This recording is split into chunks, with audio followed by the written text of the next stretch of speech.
Hello guys, greetings from Placement Ski.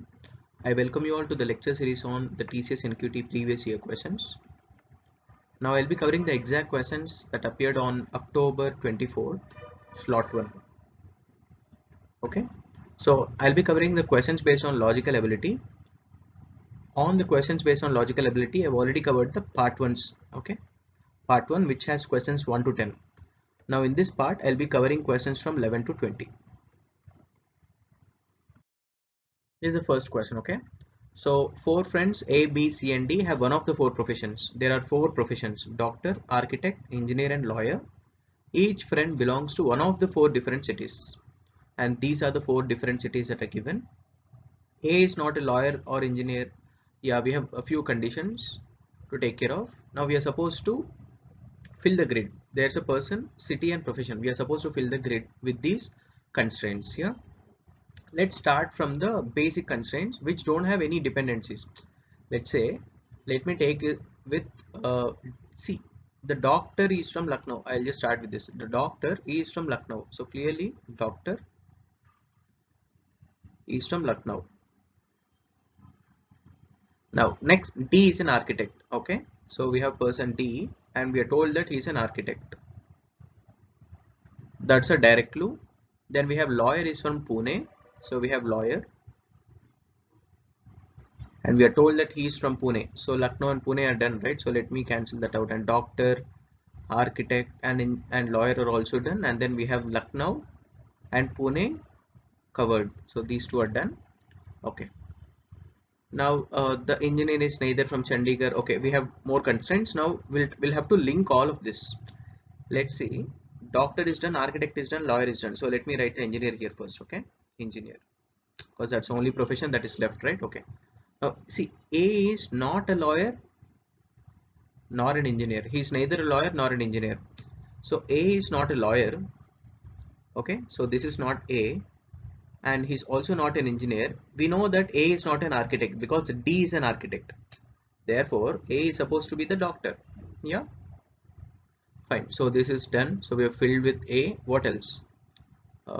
We know that engineer is neither from Chandigarh nor from Pune. So let's take engineer. He is neither from Chandigarh. Okay, he is not from Chandigarh. He is not from Pune, and he is also not from Lucknow because the one who belongs to Lucknow is a doctor. So he is also not from Lucknow. So clearly what is remaining? Chandigarh, nor Pune nor Lucknow. So it is supposed to be Indore. Yeah, so therefore we can say that engineer is from Indore. Okay, what else? We know that D is not from Pune. Okay, so D is definitely not from Pune already. Okay, and C is not from Indore. So Indore, we A and D are already filled. So C is not from Indore. So C should be from Pune. So the only one who is remaining is B. So B has to come here. Now Lucknow, Pune and Indore are done. Let's fill the grid. It is Chandigarh. Okay. So this is the entire grid satisfying all the conditions. Let's check once. Okay. For our understanding. See, A is not a lawyer nor an engineer. Yeah, A is not a lawyer nor an engineer. He's a doctor. Okay. The doctor is from Lucknow. Yes, doctor is from Lucknow. D is an architect. Yeah, D is an architect. The lawyer is from Pune. The lawyer is from Pune. Yes. And then the engineer is neither from Chandigarh nor from Pune. Yes, engineer is from Indore. Yeah. D is not from Pune. Yes. And then C is not from Indore. Yes. So all the conditions are satisfied. We are supposed to find which of the following statements is true about C. We know that C is from Pune and then he's a lawyer. C is from Pune and then he's a lawyer. So option A is the right answer. Is that clear? Let's move on to the next question. A paper is folded and cut as shown below. How will it appear when unfolded? See what happened. First we had the paper as such. Then what happened? We are folding it across this. Okay, so that is, so this comes here. You got it right? This is how it be folded. Yeah, that's the first step. After which what happened? They are further folding this into a quarter. That is, this gets coincided with this. Is it clear? This gets folded this way. Yeah, finally this is how we get, this is a figure that we get. Okay, what else? In this figure what they did is they cut this portion. Okay, and then there's also a square here. So how will the same paper appear when it is unfolded. Now how do we go about it? We'll just go about it as mirror image. Okay, so let me write it something like this. Okay, so this is how it should be, right? Okay, let me draw it neatly. Should be something like this. Yeah, so let's unfold it the way it was folded. See what happened. Lastly this was a folding that we had, right? So if this is the case, so this is folded across this. Yeah, the paper was folded across this, right, across this section. Therefore let's unfold it. So what happens if this is the mirror and this is the one that you have? How does this appear in the mirror? In this mirror, this is how it appears, right? Think about it. The same one appears so in the mirror. Yeah, let me draw it neatly. This is how it appears. Okay, further with this mirror, so what happens, this comes here. If it gets unfolded, this portion comes here. Yeah, therefore just try to visualize it. Okay, if we open it, this part comes here. This is how it comes. Okay, now one step is over. Okay, so this mirror is done. So across this mirror we have drawn this. Okay, further, now what happens, what is the next step? It was folded across this, therefore this becomes our mirror now. So let's try to unfold with this particular section. So what happens, let's say this is the mirror, so this portion comes here. So since it is here, so what happens, if you unfold it, this comes here, this part comes here. Further, this part comes here, this part comes here. Further, if this is the mirror, so this square comes here and this square comes here. So this is the final figure when you unfold the paper. Yeah, so if you look at this, so which is the right answer option here? It is option D, right? Because this satisfies all the conditions. Yes, yes, so it is option D. Select the figure that will replace the question mark in the following series. Okay, so here there are figures, the same figures are repeating, but they are in different positions. So by mere observation, see, the one that is here, it is going to this position, the diagonal position. Yeah, in the next figure. See, you can also check it. Let's say this one, circle, it goes to the diagonal position, diagonally opposite position. Yeah, similarly the one in the bottom, this one goes to this position. You got what I'm saying, right? So this part is going to this position. Okay, similarly this part, let's say 2, is going to this position. One goes here and then this goes here. That's how it is. So similarly, if the same is being repeated across all the figures here, therefore the one which is here goes here, so this should come here, and then the one which is here, the circle which was here, goes here. So this should be the pattern for these two positions. Yeah, if we check it, it is definitely not option A, because we don't have this here. Yeah, we don't have small rectangle here, so this is not the answer. Similarly, this is also not the answer, because we don't have a circle here, because we need to have a circle and a small rectangle. And here, and in option C and D, we have circle and small rectangle, circle and small rectangle. So now what is the differentiating thing? So let's take the middle one. Okay, middle one we have different here, right? Okay, let's check what happens with the middle one. What's the pattern with the middle one? Okay, so if you check it carefully, the middle one circle, it has gone to this position. That is, whatever is, let me draw a different figure, whatever is here, it's going to this position. Check it. See, this an arrow mark, see, arrow mark has gone to this position, that is this position in the next figure. Similarly, what else, this small rectangle, it is again going to this position in the next figure. Therefore the star which was in the middle position should come in this position in the next figure. So if you check it carefully, star, yeah, this is the figure where star is in the bottom left position. Yeah, therefore option C is the right one. Is it clear? See here in this, in option D, star is appearing in the same position as in this one, which is incorrect, right? So star's position has to come to the bottom left, which happens in option C. Therefore option C is the right answer.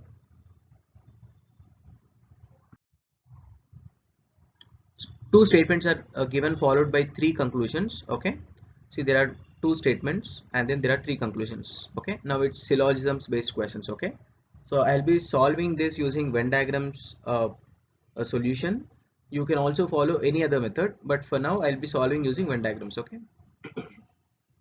All animals are plants. So all animals, so let's say this represents animals.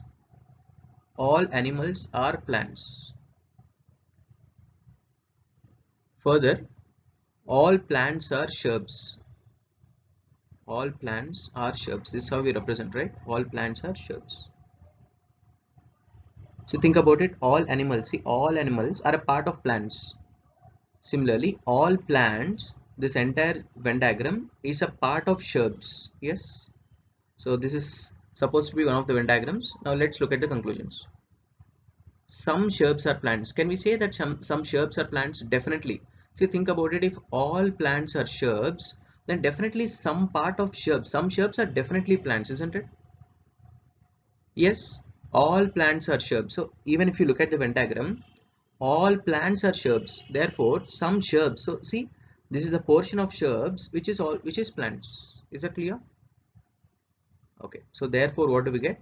So conclusion is definitely true. Then the next one, some animals are not shrubs. See, we are telling that all animals are plants and all plants are shrubs. Therefore, we can say that all animals are also shrubs. Yeah, see, animals is a part of plants. Plants is a part of shrubs. Therefore, the entire animal set is a part of shrubs. So therefore, some animals are not shrubs is incorrect because all animals are shrubs. Is it clear? So conclusion 2 is incorrect. Let's take the next one. All animals are shrubs. Just now we have discussed. The entire animal set is a part of plants. The entire plant set is a part of shrubs. Therefore, it also means that all animals are a part of shrubs. So all animals are shrubs. Therefore, only conclusions 1 and 3 are correct, which is conclusions 1 and 3 follow, which is option B. Okay. Given below is a question followed by two statements 1 and 2. These are data sufficiency based. Okay. While approaching data sufficiency based questions, to answer this, first try only the first statement, then try only the second statement, then try both the statements put together. Okay. So try one statement at a time is what I'm saying. Okay. Let's see the question. What are we supposed to find? How many rupees would Shalini need to spend to buy 11 pencils and 12 pens? Let's say cost of one pencil is X, and then cost of each pen is rupees Y.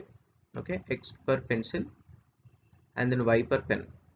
So we are supposed to find how much would Shalini need to spend to buy 10 pencils and 14 pens. So 11 pencils and 14 pens. So 11 pencils is 11x and then 14 pencils is 14y. So we are supposed to find 11x plus 14y. To find this, you need to know values of x and y. Okay. So let's see statement 1 alone. 1 alone. What is given in statement 1 alone? She spent rupees 201 to buy 15 pencils and 12 pens. So 15 pencils cost 15x and then 12 pens cost 12y. So we are told the value of 15x plus 12y, which is 201. Okay. Now we have one equation which is linking x and y, and then we are supposed to find 11x plus 4y. With just one equation in x and y, you can't really find the values of x and y. See, there are infinitely many solutions that satisfy this condition, that satisfy this equation. Is it clear? So we can't uniquely identify the values of x and y from statement 1 alone. Okay, but there may be a case where using one statement alone you can find.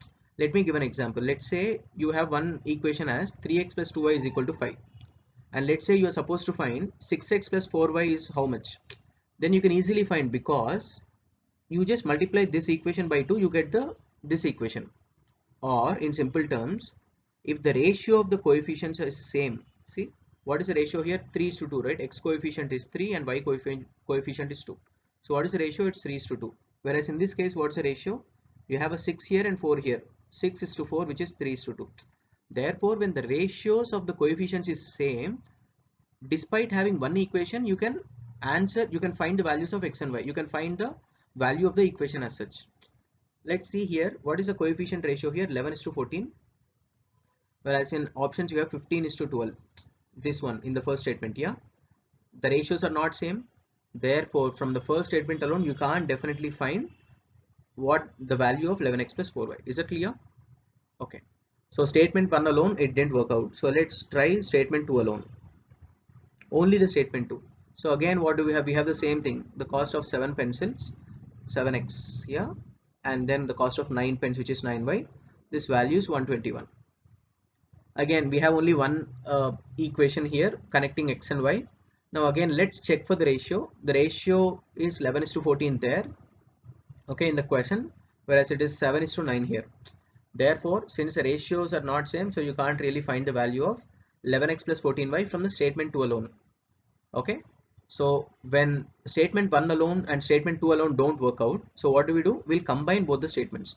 Clearly, when we combine both the statements, we can definitely find the values of x and y. Why? Because we have two equations and two variables. You can definitely find the values of x and y. And further, if you get these values, you can substitute in 11x plus 14y to get the cost of 11 pencils and 14 pens. Is it clear? So the question can be answered only if you combine both the statements, okay, but not individually. Therefore, what is the right answer? The combination of both the statements 1 and 2 are necessary. Yeah. So the thumb rule is first try with the first statement alone, then with the second statement alone, only then combine both the statements.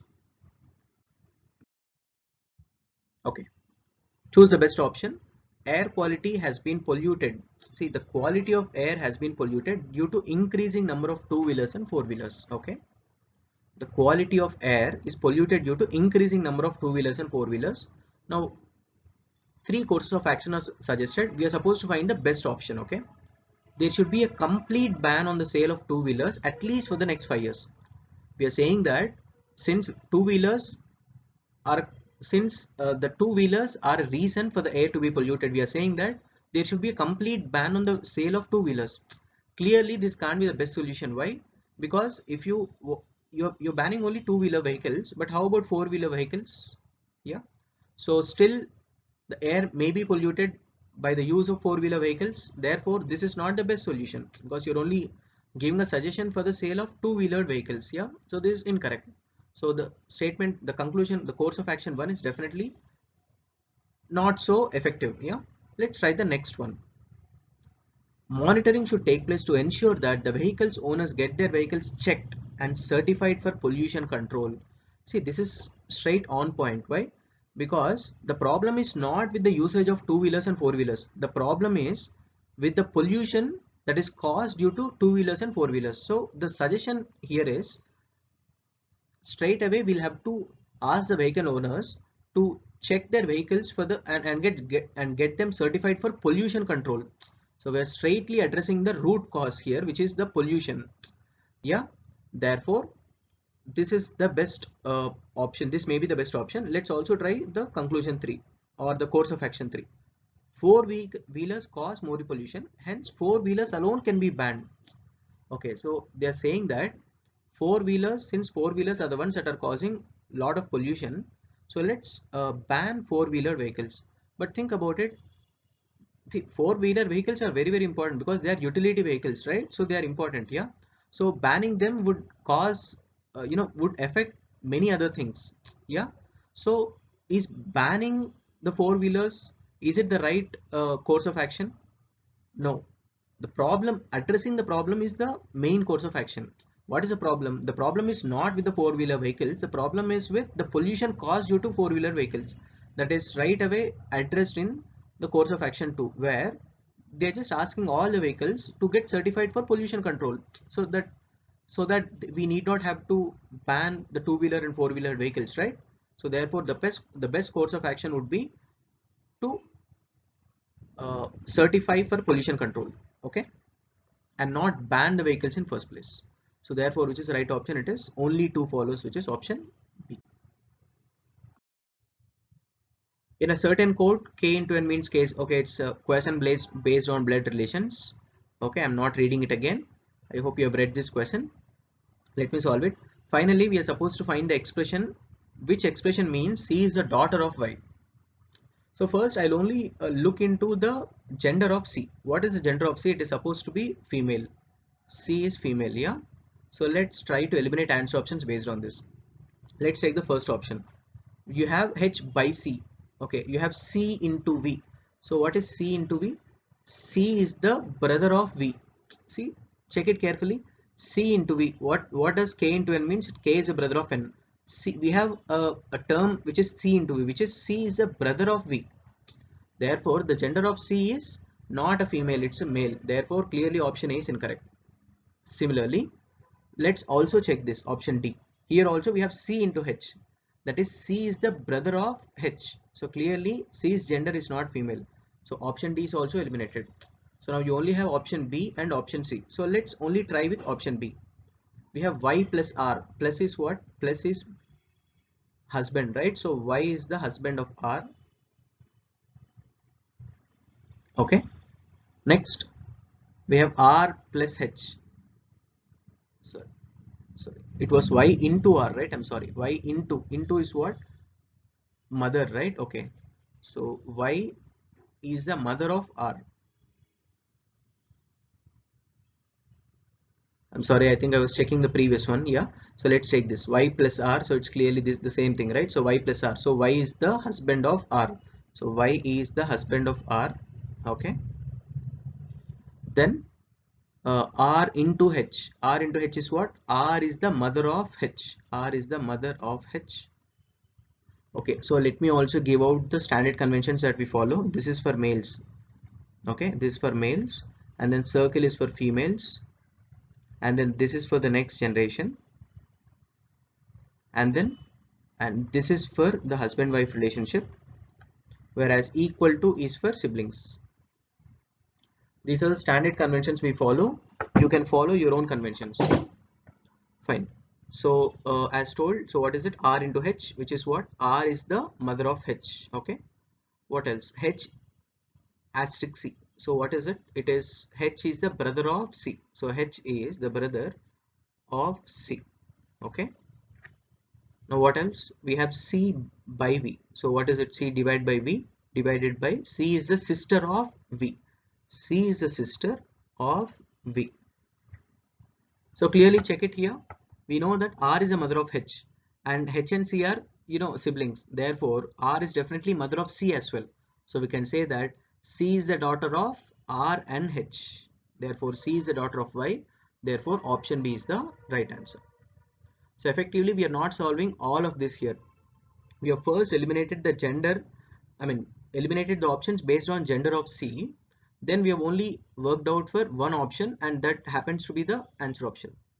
If this didn't satisfy, you would go with option C directly without even checking. Yeah, because one of the options is definitely right. 5 teachers P, Q, R, S and T teach a group of students in sequence between 9 AM and 2 PM. And each teacher teaches for 1 hour. Okay, what they are saying is there are 5 teachers and each teacher teaches for 1 hour between 9 to 2. So the first class is between 9 to 10. Second class is between 10 to 11, third class between 11 to 2, fourth class between 12 to 1 and fifth class between 1 to 2. Okay, and there are 5 teachers P, Q, R, S and T who take 1 hour each. Yeah, who handle the class for 1 hour each. Now Q takes the first class. Okay, that's straight away given. Q takes the first class. Okay. Now S teaches just after T. S teaches just after T. So this is how it is, right? If T takes immediately, S also takes. This is how it is. Okay, let me write it here. T and S. Okay, without gap. It's a set as to. Okay, now R teaches before P and T. R, see, now T and S is also over, right? So we only have R, right? We are saying that R teaches before P as well as T. That is, R is teaching before T. Okay, that happens to be somewhere here and also before P. Yeah, therefore clearly who should handle the second class? Clearly R should handle the second class. Think about it, because R is teaching before T and S and R is also teaching before P. So R is the only one who can handle the class, so right? Therefore R is the one who handles the second class between 10 and 11. Therefore what is the right answer? It is option B. Okay, again these are data sufficiency based questions. As told earlier, first try answering the question. This is the question, right? Answering the question from statement 1 alone. What is the question? How is A related to C? How is A related to C?